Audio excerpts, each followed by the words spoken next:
True kindness is not the absence of strength, but the mastery of it. The choice to be gentle when you could strike, to listen when you could silence, to lift when you could walk past. So, you ask how to become a kinder man.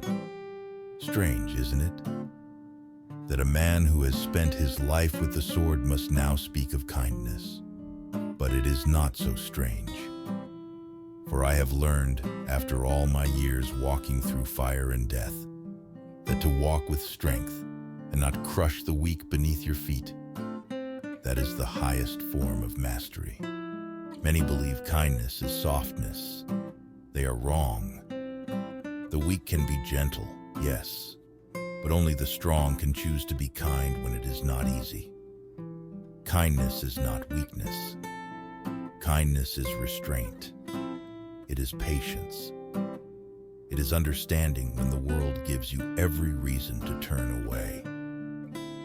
You will find as you walk through the world that cruelty is easy. It is a reflex, a shield. It requires nothing but fear and ego. But kindness, true kindness, that is an art, a discipline, a sword that cuts without drawing blood.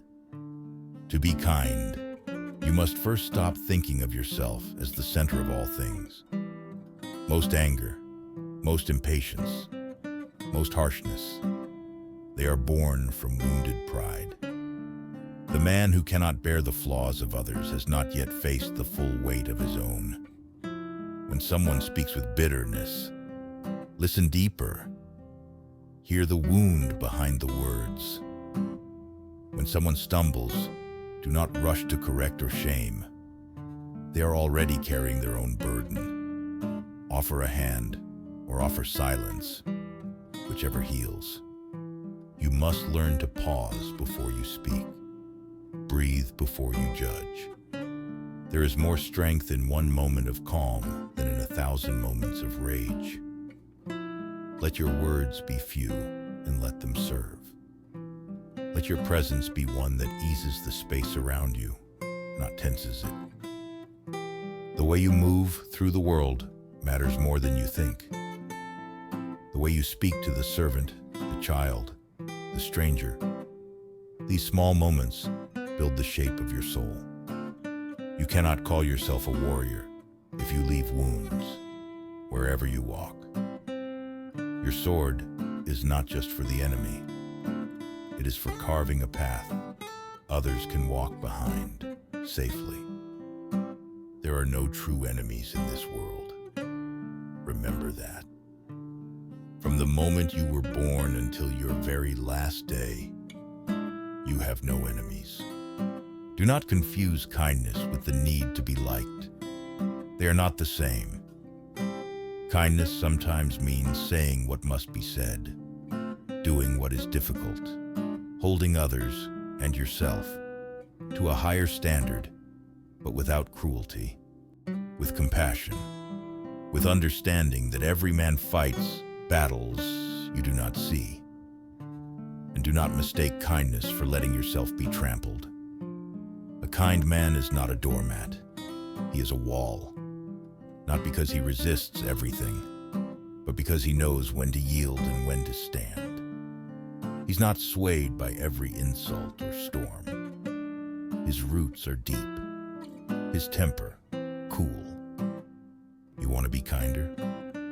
Then start in the quiet moments, when no one watches, when no reward awaits, when you could ignore the suffering, but choose not to. Speak gently, even when it costs you pride. Forgive, even when it costs you ego. And listen. Not to reply, but to understand. In the end, kindness is not a performance. It is a posture, a way of walking through life with dignity, not just for yourself, but for others. You do not do it to be seen.